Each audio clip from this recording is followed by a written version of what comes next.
այդ նույն պոպուլիզմի տրամաբանության մեջ, երբ որ դու վերցնում ես մի հատ էլիտա ու կապ չունի ինքը իրականում լայն հանրության մոտ էլիտա է թե չէ, դու իրան կպցնում ես էլիտա անունը, ոնց որ Ղարաբաղյան էլիտա կամ Ղարաբաղյան կլան կամ Քոչարյանական կլան եւ սենց բաներ։ Հիմա այս կուսակցությունը, ասենք, վերցնում ես, բոլորին դեմ եմ։ Իրանց սարքում է ներկա շրջանի էլիտա ու իրանց դեմ է կռվում, դա պոպուլիզմ է, թե պոպուլիզմ չի։ Ինչ որ չափով կարելի է պոպուլիստական խոսույթ անվանել, բայց այստեղ գլխավոր հարցերն է արդյոք բոլորին դեմ եմ այդ կուսակցությունը կամ շարժումը իրեն դիրքավորումա որպես ժողովրդի մարմնավորում, ժողովրդի շահի ներկայացնող։ Դե իրանց հիմնական բանն է։ Իրանց հիմնական ասելիքը այն է, որ մենք դուք եք, մենք սաղ մենք ոչ քաղաքական գործիչ չենք, մենք ներվայնացած ենք, դեմ ենք, վсё։ Չէ, տեսեք, պոպուլիզմի մասին նախ թողարկումից առաջ քննարկել ենք, որ Հայաստանում բավականին թյուր ընկալումներ կան պոպուլիզմի մասին։ Հայաստանում մտածում են, որ որևէ անիրատեսական խոստում կամ ժողովրդահաճո խոստում դա ինքնին արդեն պոպուլիզմի դրսևորում է, դա այդքան էլ այդպես չի, մեծ հաշվով բոլոր քաղաքական ուժերը, նույնիսկ հստակ գաղափարախոսություն ունեցող քաղաքական ուժերը ընտրություններից առաջ անիրատեսական եւ ժողովրդահաճո խոստումներ են տալիս։ Արևմուտքում ինչ որ մեխանիզմներ են մտածել դա սահմանափակելու, օրենքներ են ընդունում, որ օրինակ չի կարելի ընտրություններից 2-3 ամիս առաջ թոշակ բարձրացնել։ Որտեղ է Ամերիկայում։ Արևմտյան մի շարք երկրներում կան այդպիսի կարգավորումներ։ Հայաստանը երևի դեռ ճանապարհ ունի անցնելու այդ պահին հասնելու համար, բայց պոպուլիզմը գիտական իմաստով դա կարելի է ասել հստակ ձևակերպած գաղափարախոսությունից մի աստիճան ներքև գտնվող գաղափարական նաև ինչ որ օպերացիոն կոնստրուկտ է, որի նպատակն է նախ պարզեցնել քաղաքականությունը, բերել այն բարոյական դաշտ, վերածել բարու եւ չարիքի ինչ որ պայքարի, որտեղ այդ ներկայացնողը հստակ դիրքավորվում է եւ իդենտիֆիկացնում է իրեն բարի ժողովրդի հետ, ընդդեմ չար էլիտաներին։ Պոպուլիստական այս քաղաքականությունը ներառում է նաև հստակ հակակրանք ինստիտուտների նկատմամբ, հստակ հակակրանք խաղի կանոնների տարբեր նկատմամբ, բայց կներես ցանկացած ինստիտուտների թե գործող ինստիտուտներն են միշտ վատան։ Ընդհանուր առմամբ իրանք հակաինստիտուցիոնալ չեն, չէ՞։ Պոպուլիստների համար գլխավոր հիմնասյունը այն է, որ պետք է լինի այդ ուղիղ կապը ժողովրդի հետ։ Այսինքն ժողովուրդը ամեն ինչ պետք է որոշի։ Ասեք անենք, ոսկի։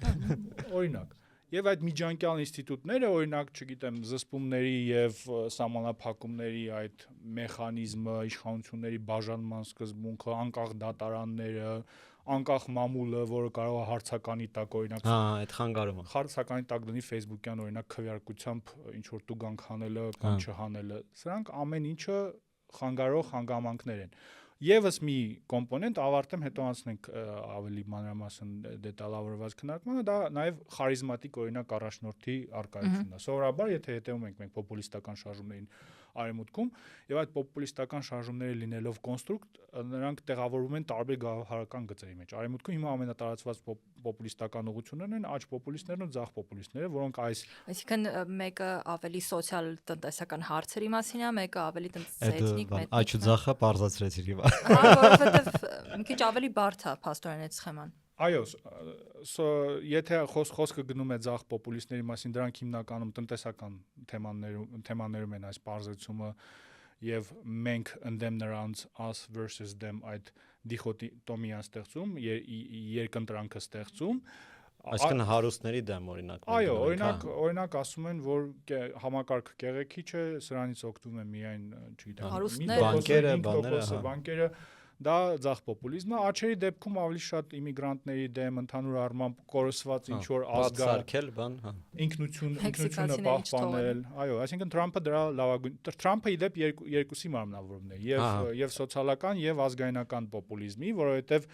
սոցիալական տեսանկյունից իհարկե այս իրավիճակը, որ կա Արևմուտքում, դա առաջին հերթին տնտեսական ճգնաժամի արդյունքն է եւ դրանից հետո արված կամ չարված քայլերի արդյունքն է։ Հիմա օրինակ երբ ասում են, որ գործարանները հետ են բերելու Միացյալ Նահանգներ Չինաստանից, դա էլի ձախ կամ տարիֆներ են մտցնելու օրինակ։ Բոլոր տնտեսագետները, իդեպ պոպուլիզմին բնորոշ է նաև էքսպերտիզան որևէ հարցում չընդունելը, փորձագետների մերժելը, որ չկան փորձագետներ։ Հիմա բոլոր Դու գոյություն ունես։ Ես որպես այդպեսին ֆիզիկապես գոյություն ունեմ, բայց չգիտեմ։ Իսկ որպես պոպուլիստները ինձ ընդունում լայն հանրությունը քեզ ընդունում է։ Դժվար չէ, համաշխարհային հայտնի գիրք կա, որը կոչվում է նաև հիմա ճշգրիտ անվանումը չեմ հիշում, վերջը փորձագիտության վերջը, համաշխարհային death of expertise։ Բայց ես ոնց հիշում եմ, ես վերջին շրջանում լրագրության վերջը, փորձագիտության վերջը, լիքը տենց աշխարհի վերջը, այնտեղ լիքը։ Դա շատ հետաքրքիր թեզ է նրա մասին, որ ինչ որ սպეციფიկ բնագավառներ կան, որտեղ էքսպերտիզան ուղղակի անհնար է այսօրվա օրով, որտեղ դու մի քանի պարամետրով չես կարող ստանալ էքսպերտներ, որտեղ լավ Բայց վերադառնալով այդ Թրամփի թեմային, օրինակ բոլոր տնտեսագետները ու տարբերություն չկա, աճ, ձախ, մեծամասնություն տնտեսագետները ասում են, որ դու տարիֆներ մտցնելով ավելի շատ վնաս ես տալու քո տնտեսությանը, որտեղ Ամերիկան ավճարում է տարիֆները մեծ Ամերիկայից կանարես, Ամերիկայից Հայաստան, այս երկու շաբաթա քարոզարշավը սկսել է ու իմ մոտ որպես ոչ փորձագետ տպավորությունը ամեն ելույթ լսելու ու ես շատ կոնկրետ հետևում եմ բոլոր քաղաքական ուժերի քարոզարշավներին տպավորությունն է որ պոպուլիզմը հիմնական առանցքն է բոլորի ելույթներում, ընդ որում տարբեր ուղղություններով։ Սոցիալ-տնտեսական կլինի, չգիտեմ, ավելի աճ կամ ավելի ձախ, ոնց որ նկարագրեցիր, Ղարաբաղի թեման է շատ առանցքում պտտվում, այսինքն արվում են հայտարարություններ, որոնք իսկապես ականջահաճո են, դրանք կարող է չտեղավորվեն պոպուլիզմի կոդված ձևակերպման մեջ, բայց ինչ են իրականում դրանք։ Կա մեր քաղաքական հիմիկվա խոսույթում պոպուլիզմ թե չէ։ Կարծում եմ կա ու պետքա դիտարկել հենց իմ նկարագրված սահմանման ներքո։ Եթե այդ խոսույթի մեջ կա այդ հստակ բաժանումը սևերի ու սպիտակների, լավ ժողովրդի վատ էլիտաների, եթե այդ խոստումները այդ տրամաբանության մեջ են, այո, դրանք պոպուլիստական խոստումներ են։ Բայց ես օրինակ sense դերասանքերից եմ նայում։ Հիմա ավելի այդպես հերվից գամ։ Պոպուլիզմը մենք հիմա դիտարկում ենք որպես ինչ որ վատ երևույթ, թե ուղղակի որպես ինչ որ tool, ինչ որ գործիք, որը բոլորը կարան չօգտագործեն, որտեվ ես իմ համար պատկերացնում եմ, ասենք թե ես ինչ որ կուսակցության շտաբի անդամ եմ։ Ես հասկանում եմ, որ պետքա նարատիվ ստեղծել։ Նարատիվի մեջ դու պետքա ունենաս ինչ որ final boss, ինչ որ թշնամի, որի դեմ մենք կռվում ենք, թե չէ հետաքրքիր չի հետևել։ Որ կինոն ենք նայելու, եթե այդ նարատիվը չկա։ Օրինակ կա այդպես նարատիվ, որ ասում է բան վարձկան չասենք, Քոչարի ազգային ազատագրական Քոչարի կուսակցությունը, ասում է վարձկան չասենք, բայց ասենք մարտիկներ, խմբեր դրսից, զինվորական պատրաստված, որոնք կգան եւ կզբաղվեն Արցախի ու Նախիջևանի ազատագրմամբ։ Այդ կուսակցությունը իր առաջես ընտրություններում խնդիր է դրել անցնի խորհրդարան։ Եվ կիրառում է այդ մեթոդը։ Հիմա դա լայն հանրությանն ականջահաճո, թե ավելի նեղ զանգվածների մարդը կիրառում է այդ միջոցը, որ անցնի խորհրդարան, արդարացված չի։ Էլի, բայց բերեք տարանջատենք անիրատեսական ինչ որ չափով հիմար հայտարարությունները պոպուլիզմից։ Պոպուլիզմը վերադառնալով օրինակ քո հարցին, լավ է թե վատ է, կախված է իրավիճակից։ Եթե իշխանությունն է զբաղվում պոպուլիզմով այդ դասագրքային իմաստով, դա սովորաբար տանում է ժողովրդավարության կոռոզիային, քայքայմանը։ Որովհետև ինչպես արդեն նշեցի, կա հակակրանք ինստիտուտների նկատմամբ, կա հակակրանք կանոնների նկատմամբ, կա այս բարոյականացված այդ սև ու սպիտակի բարու եւ չարիքի ընտրությունը, ինչը գաղափարական կամ չգիտեմ ինչ որ տարբեր հարցերի շուրջ մասնագիտացած քննարկումների դաշտը ոչնչացնում է։ Ու դա բերում է մի իրավիճակի, երբ նախ մեծանում է կոնկրետ այդ իշխանության լիազորությունները, այն ստանում ավելի պերսոնալիստական բնույթ, ինչը մենք տեսնում ենք օրինակ վերջին տարիներին Հայաստանում, սահմանափակումները, վերահսկողության մեխանիզմները վերանում են եւ դա ի վերջո կարող է բերել ժողովրդավարության կոռոզիային կամ քայքայման։ Օրինակ, այս բոլոր գործընթացները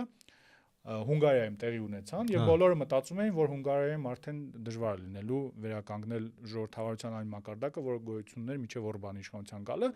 բայց կա օրինակ ժողովրդավարության մինիմալիստական դպրոց, որը պնդում է, որ համակարգը ժողովրդավարական է, եթե հնարավոր է այդ համակարգում կազմակերպել ազատ եւ արդար ընտրություններ։ Եթե հնարավոր է, որ իշխանությունը պարտվի այդ ընտրությունում, մենք հիմա Հունգարիայի օրինակը ցույց տվեց, որ առնվազն այդ մինիմալիստական սահմանմամբ ինչ որ չափով ժողովրդավարական տարեր մնացել են։ Չնայած ավելի լայն լիբերալ ժողովրդավարական սահմանմամբ իհարկե Հունգարիան վաղուց արդեն ժողովրդավար։ Իսկ հենց լսել եմ, որ այդ այն դեպքն է, որտեղ պոպուլիզմով են պոպուլիզմը հաղթել մեծ մասով։ Չէ, իրականում դա այն դեպքն է, երբ կարողացել են հաղթարել այդ բևեռացված խոսույթը, այսինքն այդ սևերի ու սպիտակների խոսույթը, բարիքի եւ, չգիտեմ, չարիքի խոսույթը եւ կարողանալ բոլոր դերակատարների համար ընդունելի խոսույթ ձևակերպել։ Այսինքն այդ տեխնացուն մեկ էլ թույն parել։ Պարելը հետո է նայել, հաղթել են հետո է։ Ես ասել եմ, այդ պարելը մեր մոտից է գնում առաջին նախագահից։ Չէ, բայց նկատեք, որ Բայց ինքը ոնց է parել։ մեր դեպքում պարելը նախընտրական փուլում էր լինում, այստեղ հաղթել են հետո են պարել։ Պիտեր Մագյարը, օրինակ Հունգարիայի Պետեր Մագյարը, նոր վարչապետը կարողացել է եւ ձախերին, եւ աչերին, բոլորին կարողացել է միավորել եւ դա է նաեւ հաջողության բանը եղել։ Լսի, այդ հոդվածը շատ հետաքրքիր է, ես էլ եմ կարդացել, ասում եմ Մագյարը կամ Մադյարը, իդեպ ոնց որ երկու ձևով էլ կա, հիմա չգիտեմ ճիշտ է։ Մագյարը հունգարացիների հենց իրենց Մագյարն են անվանում, ու ամեն դեպքում այդ ազգանունով իրենց նոր ղեկավարը համարվում է, որ ինքը ոչ թե գտել է այդ հատման կետը եւ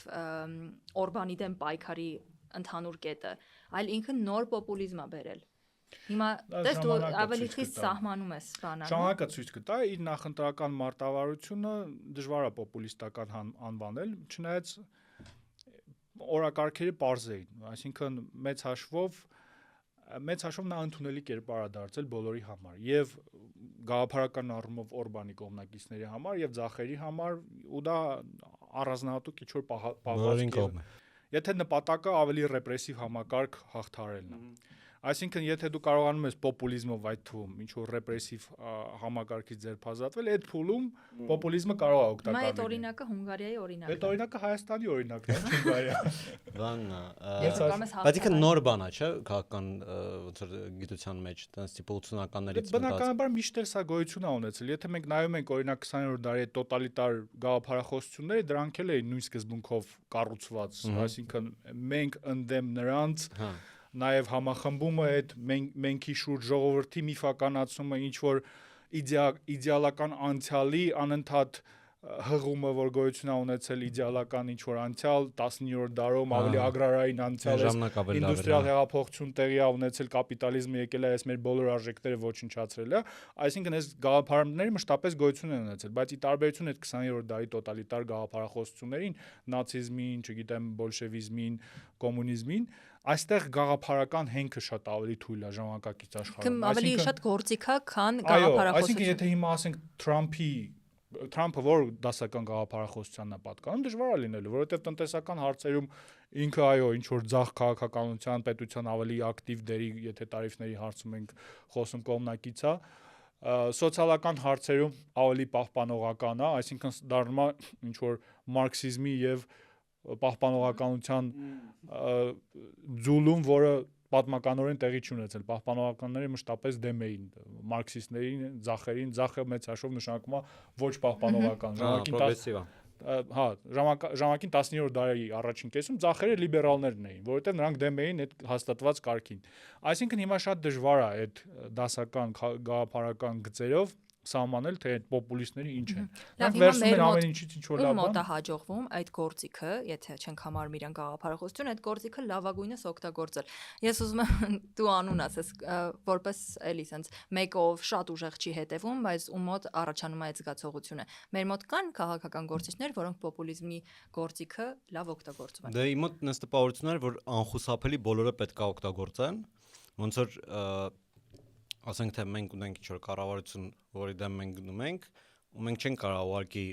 ինչ-որ տենց հստակ կետերով ասենք, ստեղ վատ է, մենք պետք է իրանց հրեշ սարքենք ամեն դեպքում։ Դա նույնիսկ եթե իրանք հրեշ են։ Սարքենք թե։ Չէ, ուզում ասեմ նույնիսկ եթե իրանք հրեշ են, դու պետք է իրանց իսկական sense բան կոտոշների վրա մի հատ էլ նկարած կոտոշներ ունենաս, ոնց որ թե չի աշխատում, պետք է գրոտեսկ լինի ամեն ինչ։ Մոտ տենց տպավորություն է։ Մեկին որ տենց ամենաշատն է, պրոստը տենց դու նենց հարց տվեցի, որ չէի մտածել տենց ով է ամենա պոպուլիստների պոպուլիստը։ Դες մոտ տպավորություն չէր ստացել այդպես։ Իրականում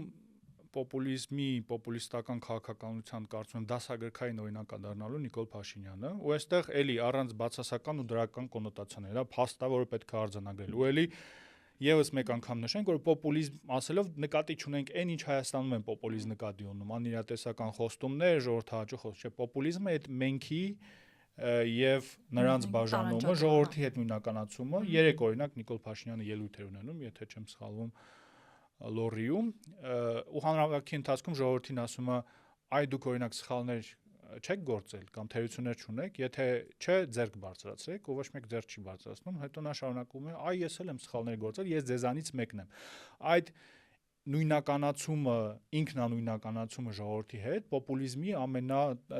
տարածված հատկանիշներից մեկն է։ Երբ օրինակ Նիկոլ Փաշինյանը հիշում եմ օրինակ մի տարի առաջ թե 2 տարի առաջ ազգային ժողովում են ելույթ ունենում ու իդեպ էլիտաներ ասելով մենք նկատի չունենք միայն քաղաքական էլիտաները, դա կարող են լինել հարուստների էլիտան, հա, գիտական էլիտան, դու էլ ես էլիտա օրինակ որպես mainstream ինչ որ լրատվամիջոցների ներկայացուցիչ։ Օրինակ երբ ամեն անգամ Կաշոտը էլիտա է։ Ես կլոուն եմ։ Կլոնների էլիտա կա։ Ստենդափը չէ, Հայաստանի պարագայում չի անվանի էլիտա էլի առանց դրական եւ բացասական բաների մի կողմ թողնելով որպես դաս էսպես ասեմ դեռ չի ձևավորվել բայց օրինակ ամեն անգամ երբ իշխող ուժի ներկայացուցիչները կայացած ինչ որ անկախ լրատվամիջոցների թիրախավորում են դա դասական պոպուլիստական խոսություն է Թրամփն էլ մեզ շատ են թիրախավորում իդեպ ես ասեմ մեզ շատ թիրախավորում են ես դրանից ողջևորվում եմ ես միշտ մտածում եմ եթե մեզ թիրախավորում են մենք լավ բան ենք անում մենք ճիշտ կետին ենք էլի օրինակ չգիտեմ կոռուպցիոն սխեմաների մասին հոդվածներ գրելուց հետո այն խմբերը որոնց մասին այդ հոդվածները գրվել են իրանք շատ ավելի կտրուկ ու ագրեսիվ են արձագանքում քեզ փորձում են ներկայացնել որպես անհայտ տեղից ֆինանսավորվող ինչ որ անհայտ խմբերի շահերը սպասարկող բան ես դա իհարկե երբեմն կարող է իրականություն լինի եթե տվյալ ասենք հոդվածի կամ հետաքննության տակ փաստեր չկան մեր պարագայում ես կարող եմ վստահեցնեմ որ երբ որ փաստերը եղել են մենք թիրախավորվել ենք որովհետև կպել ենք այդ իրանց համար մի քիչ ցավոտ կետ բանն է չէ այդ պոպուլիստական քաղաքականության զոն եք դարձել հիմա ավարտելով օրինակ նույն լրագրողների ու նաև գիտության վերաբերյալ ասելիքս տեսնում եք, չէ, Ամերիկայում էլ Թրամփ անընդհատ բոլոր լրատվամիջոցներին, mainstream լրատվամիջոցները անվանում են fake news, որովհետև չի ընդունում այդ կայացած ինստիտուտը նաև։ Ուզում է որ իր ժողովրդի, չնայած ժողովուրդն էլ չէ, պատկերացնում ենք, որ խոսքը երբ խոսում է ժողովրդի մասին, հիմնականում իր ընտրազանգվածը նկատի ունի։ Էդ էլ է պոպուլիստական հնարք, բոլորի ներկայացնում, որ ներկայացնում։ Օրինակ, երբ որ Նիկոլ Փաշինյանն ասաց, ով մեր հետ համաձայն չի, թող չգա մեր հանրահավաքներին։ Իսկն ինքը խոսում է մենակ իր հետ համաձայն զանգվածի։ Բայց ինքը իր նաև ընտրողներին ներկայացնում է որպես ամբողջ ժողովուրդ։ Ու նույնը Թրամփն անում։ Հիմա Թրամփը երբ թիրախավորում է մեդիային, CNN-ին, չգիտեմ, այլ հաստատ կայացած լրատվամիջոցներին։ Բայց ասենք Fox News-ին երբեք Կարող Fox News-ն էլ է թիրախավորում, եթե իրենք քննադատում։ Եթե իրենք քննադատում են, սաղին էլ է։ Այսինքն հիմա ինքը նաև կոմունիկացիայի նոր միջոցներ ա գտել իր ընտրազանգվածի հետ եւ դրանք էլի այդ կայացած mainstream դասական, սոցիալական ցանցերի բանի միջոցով։ Հիմա Հայաստանում ամեն անգամ իշխող ուժի կուսակցություն, Ազատություն ռադիոկայանին, Civilnet-ին, Հետքին, Infocom-ին թիրախավորումը դա նույն խոսույթի շարունակությունն է, բայց վերադառնալով գիտության թեմային ու այն ելույթին, որի մասին ուզում եի խոսել, կարծում եմ մի տարի առաջ էր ազգային ժողովում ելույթեր են տանում արդեն այս իրական Հայաստանի խոսույթի շրջանակում Փաշինյանը ֆենոմենալ կարծում եմ հայտարարություն արեց այդ դասագրքային, որը պետք է նաև ներառել պոպուլիզմի վերաբերյալ դասագրքերում ու գրքերում, ասեց 30 տարի Հայաստանում պատմությունը գրում էին էլիտանները։ Այսինքն պատմության դասագրքերը, չգիտեմ, պատմության վերաբերյալ գրքերը։ Հիմա առաջին անգամ պատմությունը մենք ենք գրում, ժողովուրդը։ Այսինքն այստեղ մի կողմից իրեն ներկայացնում է որպես ժողովրդի մարմնավորում ու ժողովրդի ներկայացուցիչ, ու գիտեք, չէ՞ որ նաև ինչ որ Բայց համել այդ գրողները հաստատ հիմա ես Աշոտը ու դու չենք։ Բան է, էլի։ Գրողները վերջին 80 տարին քվանտային ֆիզիկայով զբաղվում էին էլիտաները, իսկ հիմա վերջապես զբաղվում է ժողովուրդը։ Մոտավորապես այդ է։ Հասարակական պարագայում մի քիչ ավելի հեշտ է այդ մանիպուլյացիան անել։ Հիմա դե գիտենք, օրինակ, տարբեր չափորոշիչներ կան, չէ՞, իրական Հայաստանի մշակութային, չգիտեմ, կրթական չափորոշիչներ։ Հիմա դրա օրինակ նրանք ներկայացնում են որպես իրողություն, որ ժողովուրդն է գրում այդ պատմություն։ Չնայած էլի, ինչպես նշեցի, կոնկրետ մարդիկ են գրում, այդ մարդիկ են այդ էլիտայի մասը։ Նոր էլիտայի, որը մշտապես էլիտայի մաս են եղել։ Իր պատկերացրած, այսինքն այդ մարդիկ գիտնականներ են։ Այնպես չի, որ այդ մարդիկ, չգիտեմ, ինչ որ այդ ոլորտի հետ կապ չունեցող մարդիկ են։ Գիտնականներ են, որոնք ներկայացնում են կապեր ունեն իշխող ուժի հետ, բայց օրինակ վարչապետը կարողանում է դա ներկայացնել որպես ժողովրդի կողմից գրված պատմություն։ Ու նույնը տեղի ունենում նաև այլ երկրներում, բայց որպեսզի չասենք, որ միայն իշխող ուժն է պոպուլիզմով զբաղվում, իհարկե ընդդիմությունը եւս օգտագործում է։ Ուզենք չուզենք Արցախի թեման այդ ամենազգայուն թեման է հիմա, թեև շատերը խուսափում են դրա մասին խոսելուց, որոշները ինչ որ համակերպվել են, որ այդ հարցին ընդհանրապես խուսափում են, որ Կան, որ խուսափում են եւ հստակ պատասխաններ չեն տալիս, իրենք ոնց են պատկերացնում հանգուցալուծում կամ չգիտեմ ինչ որ վերադարձի թեման, հա, կապրեն կտեն։ Երևի մի քիչ ուրիշ ձև էր պետք անել, որ պոպուլիզմ դառնա։ Պետք էր ասել օրինակ չասեմ ինչ են անում։ ժողովուրդը կվեր կանա ու կազատի Արցախը։ Արցախն ազատագրող մեկ մարդը դու ես։ Հիմա վերադառնալով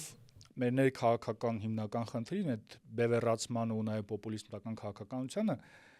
պոպուլիզմը որպես ֆոն արկա է բոլոր հարցերում եւ դա կիրառում է ինչպես իշխանությունների կողմից, եթե արդեն ավելի քաղաքական մակարդակին անդրադարձ կատարանք, տեսեք իշխանությունները բոլոր իրենց քննադատներին կապ չունի, իրական կապ ունեն այս կամ այն ուժերի հետ թե չունեն, որևէ քննադատի ներկայացնում են որպես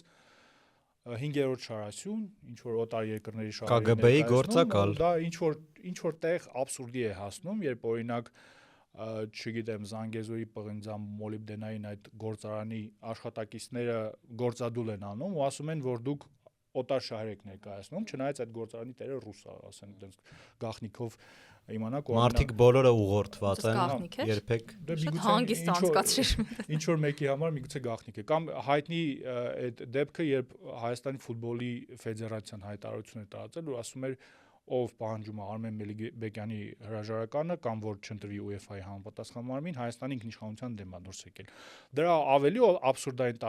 տարբերակը հանրապետություն կուսակցության կողմից էր դրսևորվել արվել երբ հիշում եք այդ միջադեպը երբ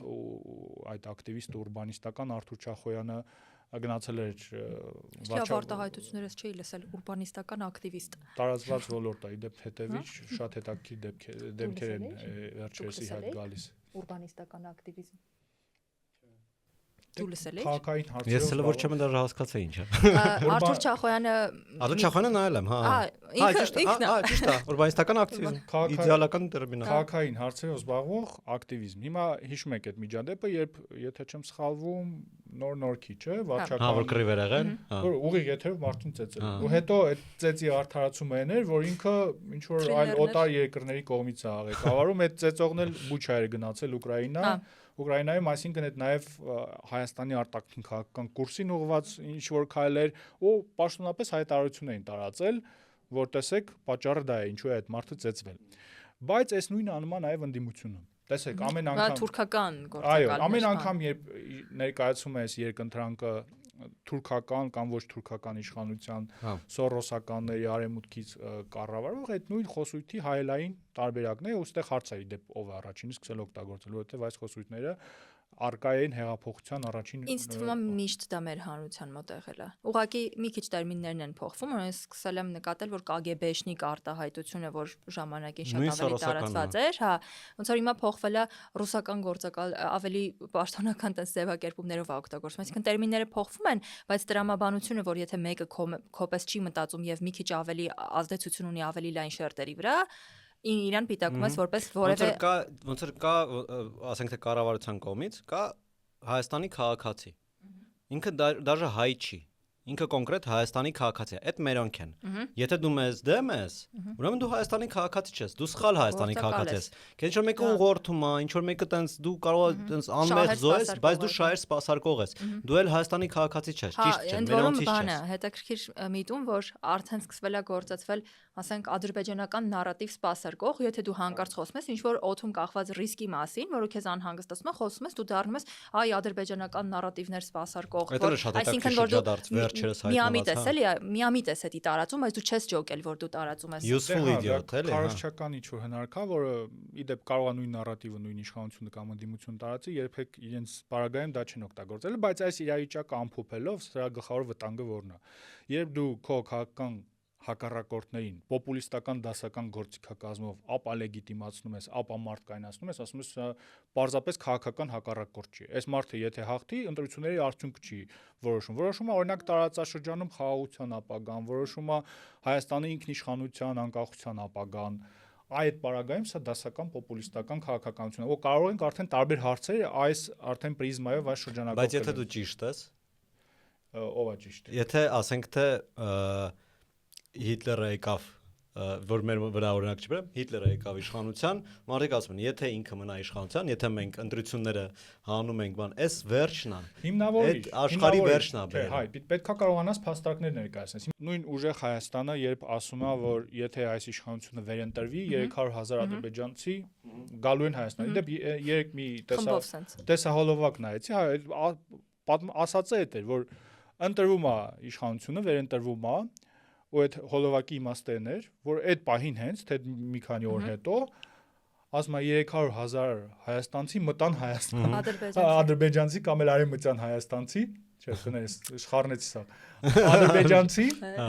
300,000 արևմտյան ադրբեջանցի կամ ադրբեջանցի մտնում են Հայաստան, այսինքն այդ պատկերացմամբ այդ մարդիկ միասին են։ Այդտեղ հավաքվում են, խմբով մտնում են։ Նրանք իմացած գիտես ո՞նց է, իրաքս կանգնած են, սպասում են։ Լաժակը բարձրացել եք մտներ։ Դանտե Ալիգիրի աստվածային կատակերգության մեջ դժոխքի հատվածն է, չէ, որ ասում է մի քիչ խելացի երևա։ Հետևում էր հոգիների մի աշխարհ։ Ես կասեմ #Rwanda, բայց շարունակիր։ Ես կասեմ #Eichmann եւ շարունակեմ։ Ես կասեմ #Weimar ու շարունակիր։ Ես Weimar եմ ասել։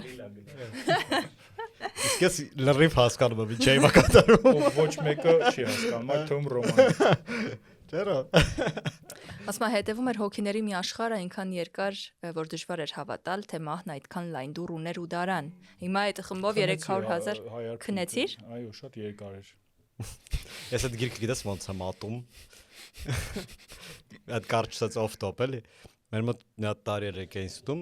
որ լրագրություն է սորում, որ չգիտեմ խիստ սաղ գրականության դասախոսները գժվել էին, ու սա գրականությունը ամեն տեղից եկել էր ու տարվա մեջ մենք պետքա 300 գիրք կարդայինք։ Ու ես տարվա սկզբում, իսկ ես այդպես լավ սովորող չէ էլի, երբեք։ Ու ես որոշեցի, այս տարի ես կարդում եմ։ Վերցի սկզբից աստվածային կատակերգությունը, որտեվ անունը այդպես լավ էր ընչում, էլի դժոխք կամ արտիշնում, հետաքրքիր կլինի։ Ու մինչև տարվա վերջ այդ գիրքը չեմ բրծել։ 300 գիրք պետքա կարդայի, ու դուրս կետ չեմ վերջացրել, ու տենց ատում եմ միջև հիմա։ Դա շատ բան է, ծանր է։ Հիմա տես, օրինակ, այս նարատիվը շատ։ Բայց դու հասկացար, ես ինչի համար եմ այդ ասում։ Իհարկե, ձև բռնեմ որ հասկացա, բայց առաջ շարժենք։ Այո, ես նաև մի քիչ սնոբ եմ, բայց ոչինչ պատահում է։ Պոպուլիստական խոզվեցիր։ Ոչ իհարկե, չէ։ Շարունակեք։ Խոշոր ճակատով։ Ես Ուզում եմ ասել այդ մի դռնով կընտրելու ինչ չեք թողելու, բայց ես ասում եմ դժվար էր հավատալ, որ մահն այդքան լայն դուր ուներ։ Հիմա 300,000 ադրբեջանցիները որ տենց մի հերթով գալիս են։ Որ մենք այդպես լայն սահման ունենք։ Ես շատ հետաքրքիր իրականում խոսույթ է, որովհետև իհարկե ցանկության դեպքում կարելի է ինչ-որ փաստական նաև հենք գտնել սրա համար, որովհետև Ադրբեջանը ակտիվ է պահում այս խոսույթը, ֆինանսավորում է, լավ հետաքննություններ կան լրագրողական դրա մասին, նաև միջազգային կառույցներում ակտիվ պահում։ Բայց այսինքն դա կարող է օգտագործվել այս պնդումը անելու համար։ Բայց դե վտանգ եմ ես մի անգամից տանում, որովհետև ասենք թե հավանաբար կա տենց միտք ոնց անել, հա, ոնց տենց շատ հարմար ձև կարելի է գործակալներին մտցնել Ադրբեջանի համար, ամեն դեպքում հարմար հնարավորություն է մարդկանց բերել Հայաստանի տարածք ու ստեղից ինչ որ գործունեություն ձևավորել։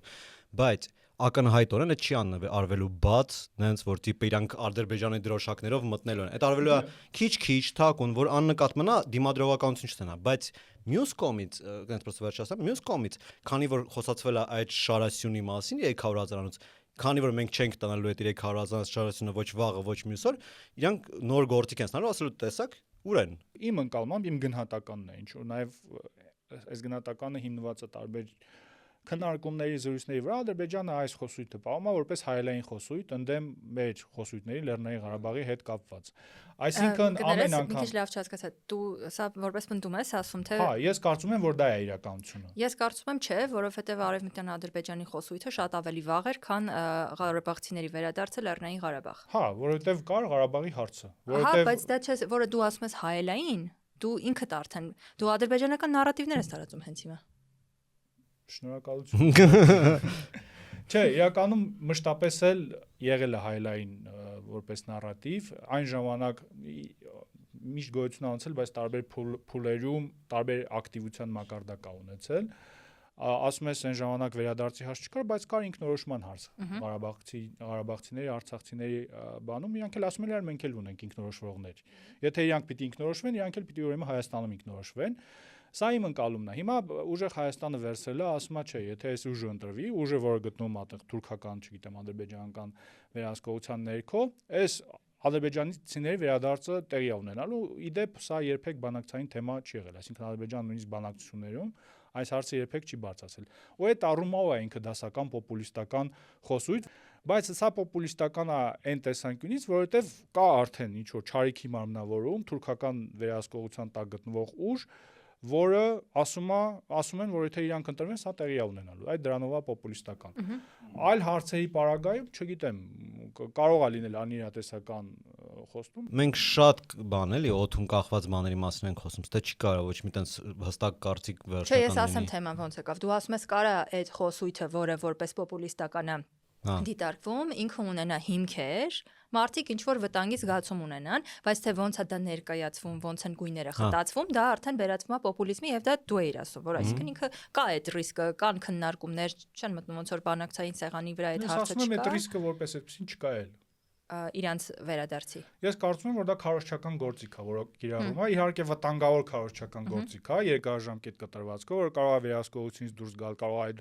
Ադրբեջանի հասարակությունը մտածի, ընդունի ու տենց մտածում է վստահաբար, որ սա պատմական հողեր է, բայց այս պահի դրությամբ իրական այդպիսի օրակարգ գոյություն չունի։ Սա կիրառում է բոլորի կողմից քարոզչական նպատակներ։ Ադրբեջանի կողմից Լավ, արի տարանջատենք։ Դա ռիսկ է, ոչ թե սպառնալիք։ Ռիսկա ու փոքր ռիսկա։ Այս պահին ես այդ ռիսկը շատ ցածր եմ գնահատում։ Այսինքն չի հասել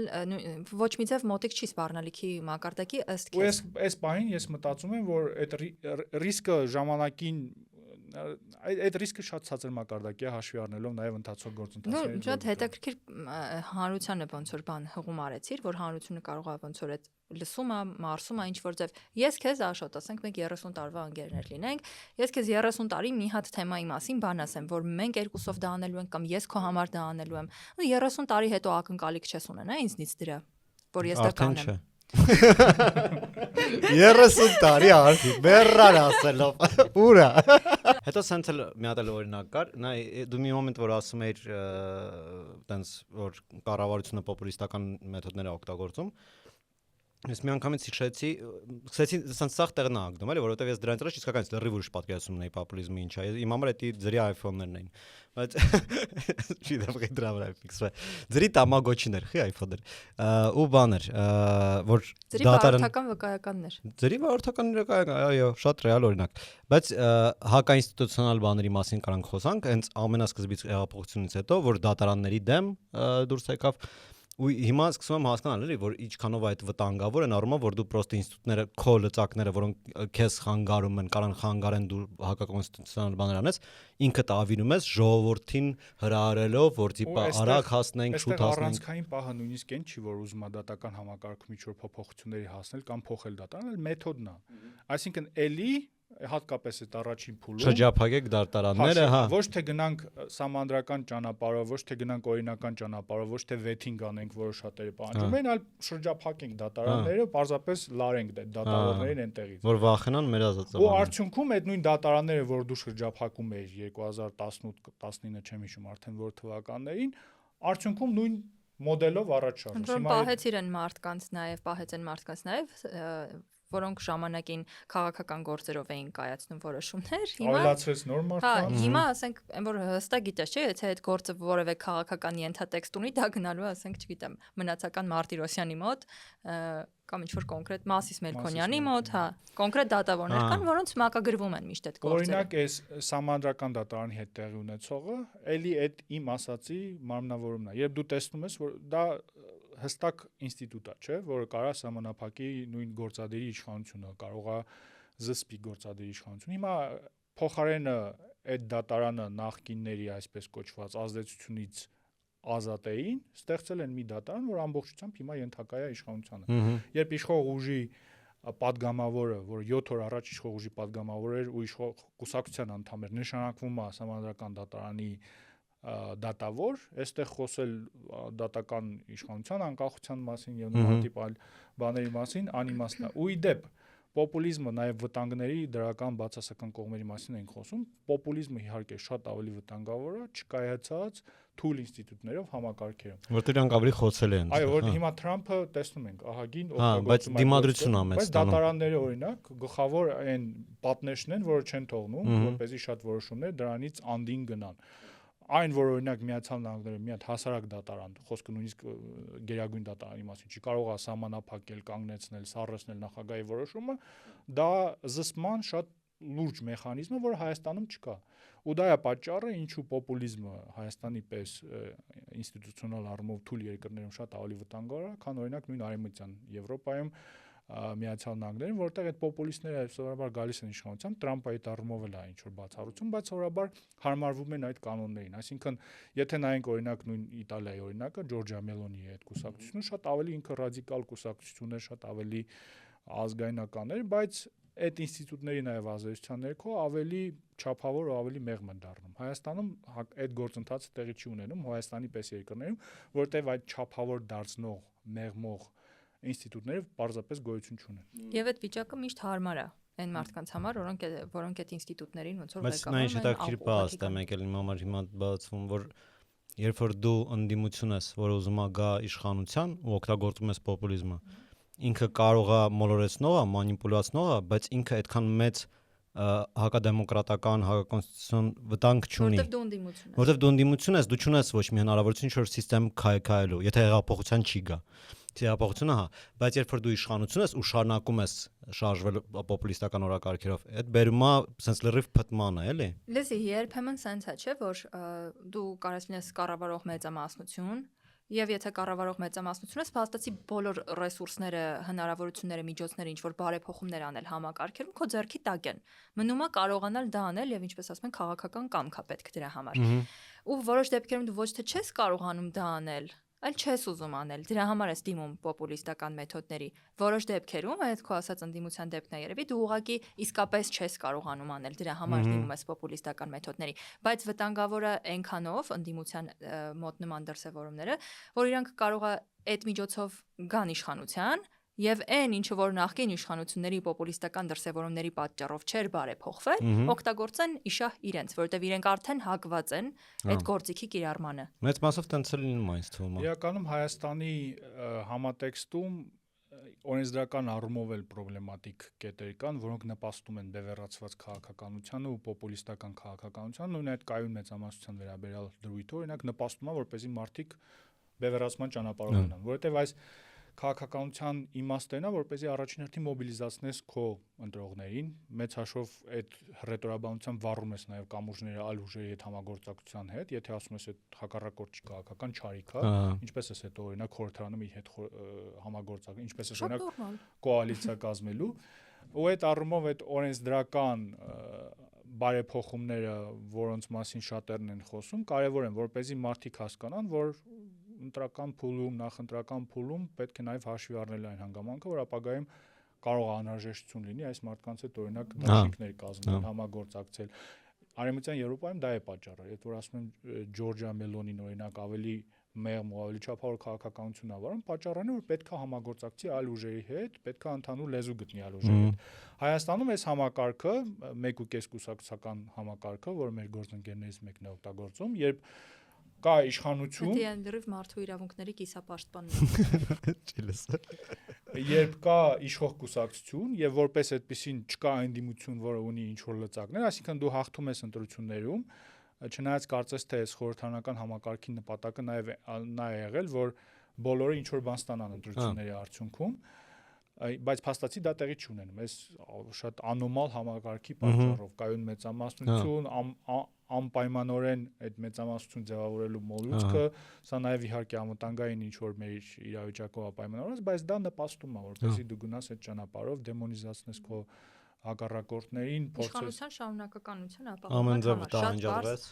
շատ բարձ։ Ես բան է, այդ օրինակ քեզ բերում էի, որ կարծեմ բաններ Արման Սարգսյանի կուսակցություններ կարծեմ, որ ինքը ասում էր բան մենք տարբերվում ենք Բորիս նրանով, ասում եմ մենք տարբերվում ենք Բորիս նրանով ու հետո տեքստ ագնում, որով ոչ մի բանով ոչ մի տեղ չի տարբերվում, միակ տարբերությունն է, որ իրանք պատրաստ են ԿՊ-ի դաշի կազմել, այդ է իրաց մեծ տարբերությունը։ Անկեղծ են այն ուժն են, որոնք ասած միանգամից ասում են մենք կհամագործակցենք, որ այն մնացած 17-ին հակառը չթողեն։ Հիմա են ասում, քաղաքապետի ընտրությունների ժամանակ չէին ասում։ Դե հա, ոնց որ այդ է քաղաքականությունը ճիշտ եմ հասկանում տենց, հա։ Անվանել, դա պրոգրես, առաջընթաց։ Անկեղծության առաջընթաց, հա։ Կամ հուսահատություն։ Այդ էլ կարող լինի։ Դա որովհետև ոչ մեկ չի ասում, իրանք sense դե մենք գոնե sense ասենք, աչքի ընկնենք, որ մենք sense ենք։ Բայց այն մյուս ուժերին մեր մոտ դե բավականին շատ եկել են հարցազրույցների, երբ որ հարցում ես, այ ինչու քեզ պետքա ընտրեն, ոչ թե N+X ընդդիմադիր կուսակցությունը, կամ քեզ ոչ թե Նիկոլ Փաշինյանին, երբեմն երբ որ համատեղվում են գաղափարները, չկա այդ պատասխանը։ Դե մենք դա ավելի լավ կանենք, օրինակ ես դժվար եմ պատկերացնում մի կուսակցություն, որը տարիներով, ասենք վերջին անգամ 18 թվին է մասնակցել ընտրությունների, ավականու ընտրությունների ու տարիներով այդ կուսակցությունը գործունեություն չի ծավալել, ինքը հիմա հայտ է ներկայացնում եւ հայտարարում է, որ ինքը ավելի լավ կարա թրիփի հարցը լուծի, քան այսօրվա իշխանությունը։ Այդ որ դրամաբանության մեջ է, այդ պոպուլիզմը։ Բայց այդ կակրաս հակա պոպուլիզմը էլի, ինքը պոպուլիզմ չի։ Եթե հարցերի շուրջ բովանդակային քննարկում է ընթանում, եթե չկա այդ դեմոնիզացիան մենքի եւ նրանցի քաղաքականությունը։ Չէ, բովանդակային քննարկում էլ չկա, պնդում է, որ ասում ես ոնց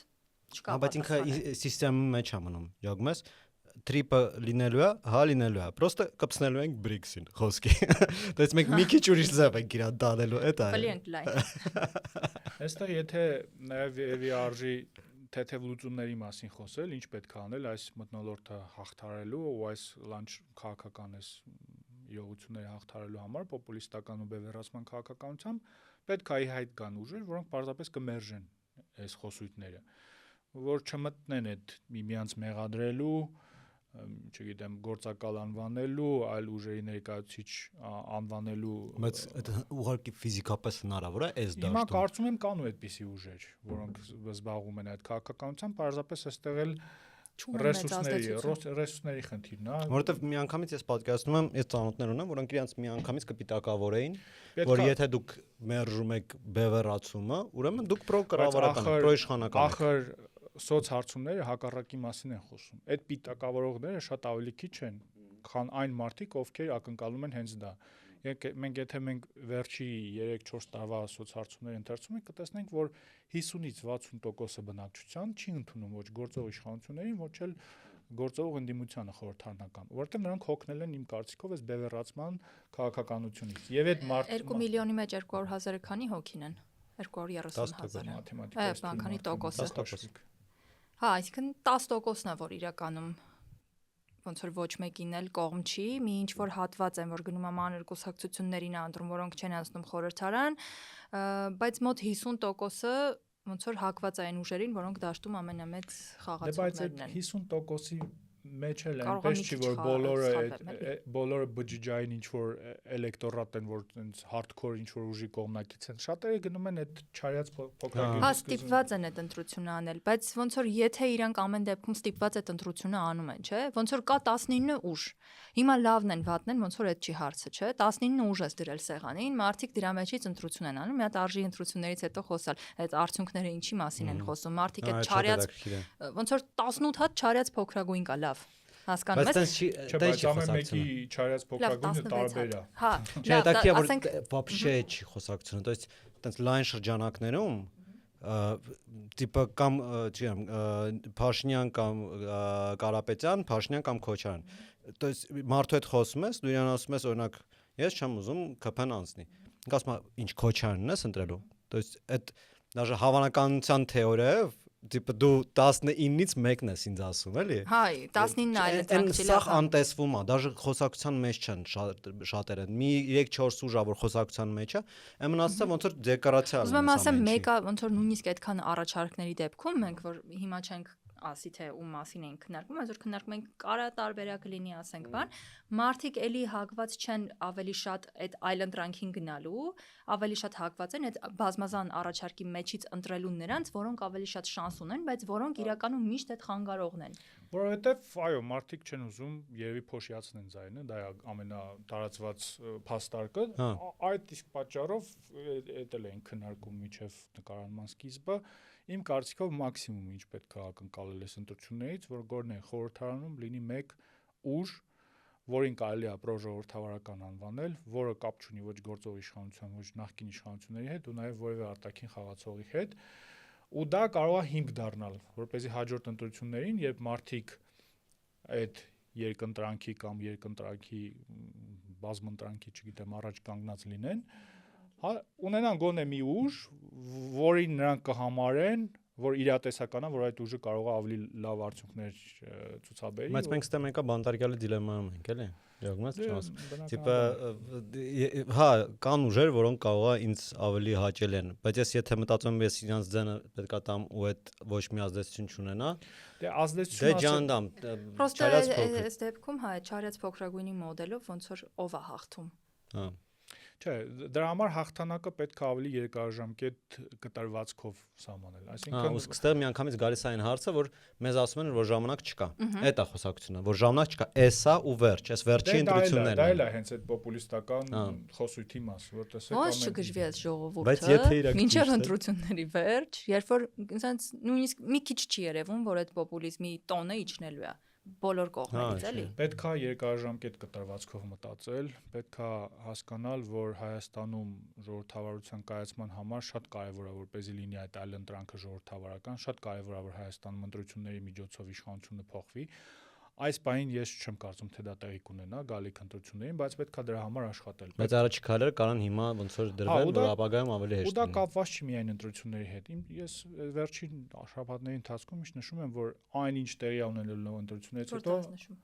հարցազրույցներում, զրույցներում, փորձագիտական տարբեր քննարկումներում, որ այն անկապ հումոր է ուսում։ Չայնիկը բացում ես Տիգրան Գրիգորյանն է, մի պահ տենց պահ կար է։ Չկա հիմա տենց։ Հիմա բայց կար չէ՞ ինձ։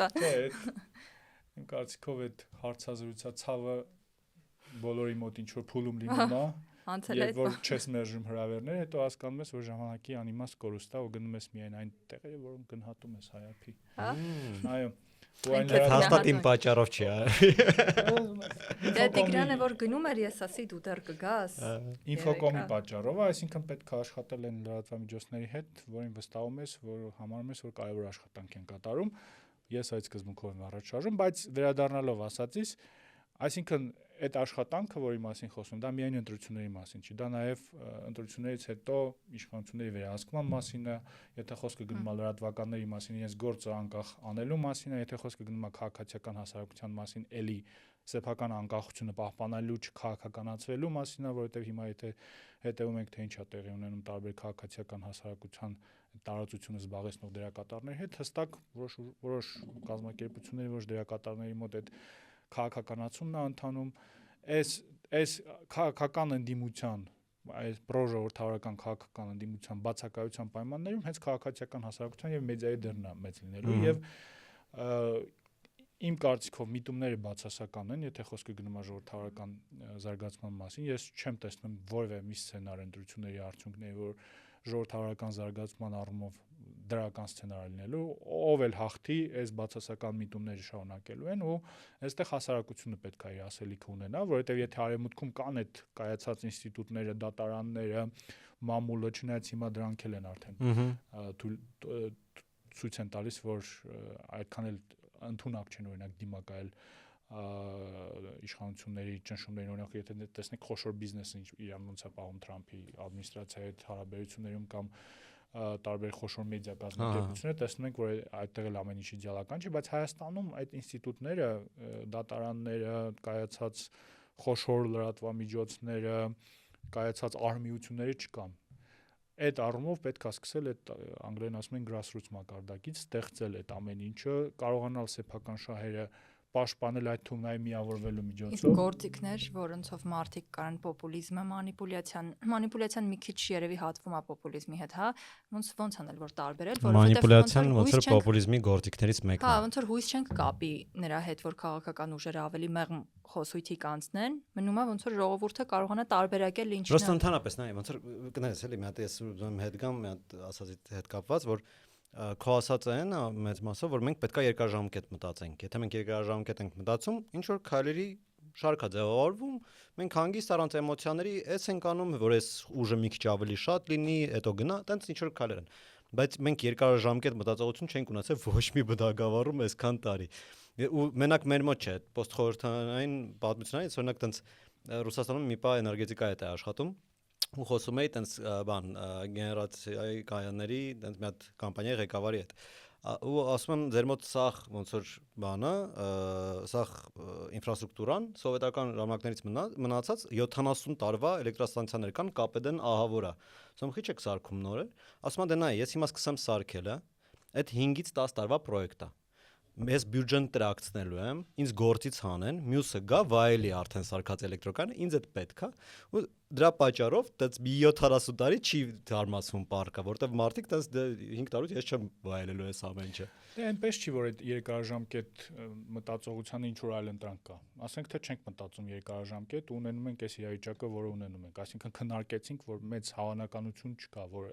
այս ընտրություններին կհաղթի ինչ որ ուժ կամ հավակնություն իշխանության կներկայացնի ինչ որ ուժ, որը ոչ ներկայ է, ոչ նախկինն է, ոչ էլ ինչ որ արտաքին ուժերի հետ կապ ունի։ Այսինքն ինչ էլ անենք, չանենք, դա է իրավիճակը։ Հիմա հարցը այն է, ինչպես ենք մենք առերեսվում այս իրավիճակի հետ։ Առերեսվելու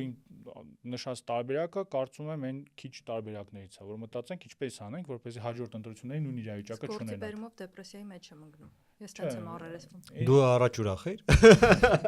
Ինձ մոտ հակառակ էֆեկտն է։ Ինձ մոտ իմունիտետ է ձեռք։ Հա, դու ոնց որ շատ լավ թեթև տանում ես այս ընթացքը։ Դե որովհետև անընդհատ եթե առնչում ես այս գործընթացներին, դժվար է